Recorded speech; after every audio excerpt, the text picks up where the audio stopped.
ఈ 2024-25 సంవత్సరానికి సంబంధించిన బడ్జెట్ ని ఎంతో సుదీర్ఘ రాజకీయ అనుభవం ఉన్న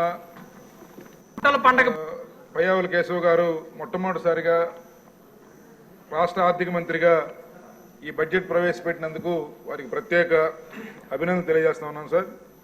అలాగే గత ప్రభుత్వ నిర్వాహకం వలన ఈ బడ్జెట్ దీని మీద ఈ లెక్కల మీద ప్రజలకి పూర్తిగా నమ్మకం పోయింది సార్.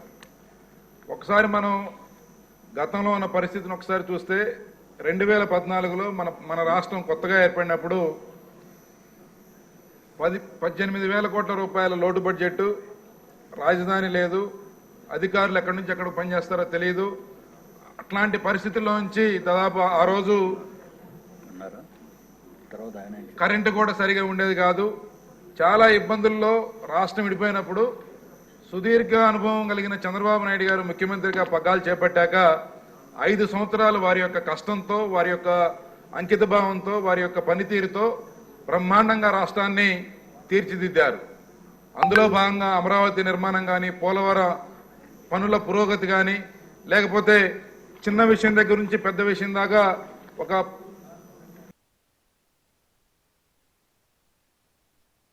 ప్రతిదీ ఒక పద్ధతిగా ప్లాన్ చేసి రాష్ట్రాన్ని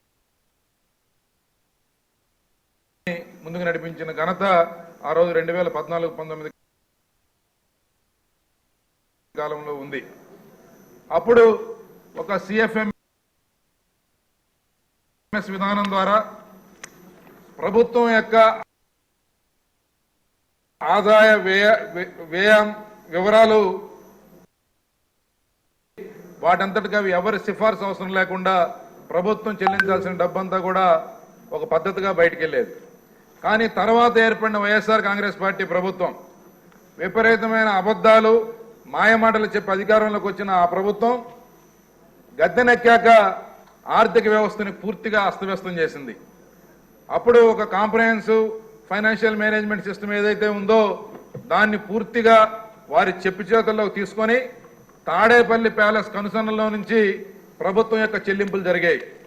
ఆ రోజు అప్పటికే కాంట్రాక్టర్లకు చెల్లించాల్సిన డబ్బులు ఆపేయడం, అలాగే ఒకవేళ చెల్లించినా కూడా విపరీతంగా కమిషన్లు తీసుకొని ఆ యొక్క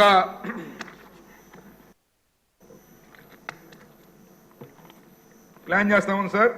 అలాగే టూరిజం కానీ, రోడ్డు కనెక్టివిటీ పెంచేదానికి పోర్ట్స్, ఎయిర్పోర్ట్స్, తర్వాత ఈ PPP మోడల్లో ప్రజలందరికీ ఉపయోగపడే విధంగా పాలసీలు తీసుకురావడం, తర్వాత ఇండస్ట్రియల్ డెవలప్మెంట్ కానీ, వాటర్ సెక్యూరిటీ ఏదైతే హౌస్ హోల్డ్ వాటర్ సప్లై కానీ, ఇరిగేషన్కి వాటర్ సప్లై కానీ, ఇండస్ట్రియల్ వాటర్ సప్లై కానీ ఒక వాటర్ సెక్యూరిటీ ఉండాలి అని చెప్పి దిశగా ఈరోజు మన ప్రభుత్వం పనిచేస్తూ ఉంది.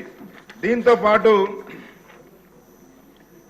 ఏదైతే గతంలో ఎస్సీ సబ్ ప్లాన్ ఆ రోజు మనం చట్టబద్ధత చేసి దాన్ని ఇంప్లిమెంట్ చేసిన ఘనత ఆ రోజు మన ప్రభుత్వాన్ని అయితే, ఇప్పుడు గతంలో 19-24 మధ్య కంప్లీట్గా దాన్ని నిర్వీర్యం చేసి ఎస్సీ యువకులకి ఇచ్చే కార్పొరేషన్ లోన్ల దగ్గర నుంచి ప్రతి విషయంలో, హాస్టల్స్ రిపేర్స్ దగ్గర నుంచి ప్రతి విషయంలో కూడా చాలా ఆ నిధులు ఏవి కూడా ఖర్చు పెట్టకుండా వాటిని ఇతర అవసరాలకు దారి మళ్లించి పబ్బం గడుపుకున్నారు.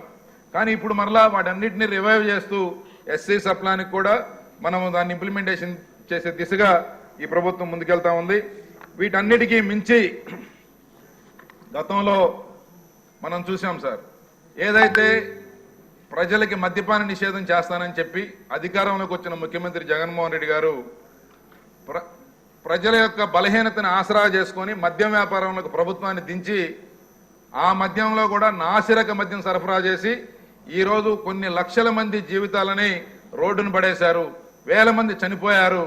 ఆ సందర్భంగా చాలా మంది దానికి బానిసైపోయి మన యూత్ కూడా పూర్తిగా ఒక చెడు మార్గంలో పయనించే పరిస్థితి ఆ రోజు గతంలో జరిగింది. ఇప్పుడు దాన్ని కూడా మద్యం పాలసీని రివైవ్ చేయడం ద్వారా ప్రభుత్వానికి ఆదాయ వనరుగా ఉండటమే కాదు, దీన్ని ఒక పద్ధతిగా నడపాలి, దాన్ని ఆ విధంగా చూడకూడదనే ఒక దృక్పథంతో ప్రభుత్వం ముందుకెళ్తా ఉంది. ఏది ఏమైనా ఈ ప్రభుత్వం గత ప్రభుత్వం చేసిన తప్పిదాలను సరిచేయడంతో పాటు ప్రజల యొక్క ఆకాంక్షలు, అవసరాలను తీర్చేదానికి కూడా కంకణబద్ధమై ఉందనేది ఈ యొక్క బడ్జెట్ని చూస్తే మనకు తెలుస్తూ ఉంది.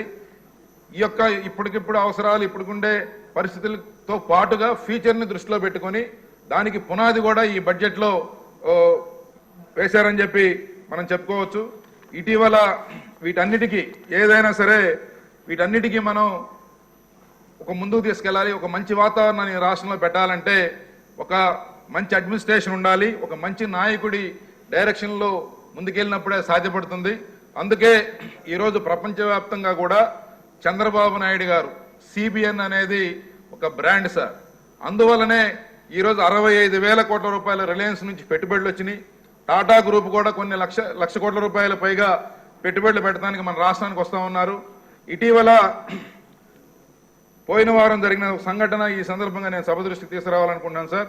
నేను న్యూజిలాండ్లోని తెలుగువారు ఆహ్వానం మేరకు ఆ దేశానికి వెళ్ళినప్పుడు అక్కడ ప్రధానమంత్రిగా ఉన్న క్రిస్టోఫర్ లక్సన్ గారిని కలవటం జరిగింది. నేను మా బాపట్ల ఎమ్మెల్యే వర్మ గారు వెళ్ళినప్పుడు వారికి చంద్రబాబు నాయుడు గారి తరఫు నుంచి శుభాకాంక్షలు తెలియజేసి వారితో మాట్లాడుతూ ఉన్నప్పుడు చంద్రబాబు నాయుడు గారి పేరు చెప్పగానే అక్కడ ప్రధానమంత్రి గారు చాలా అద్భుతంగా రియాక్ట్ అయ్యారు.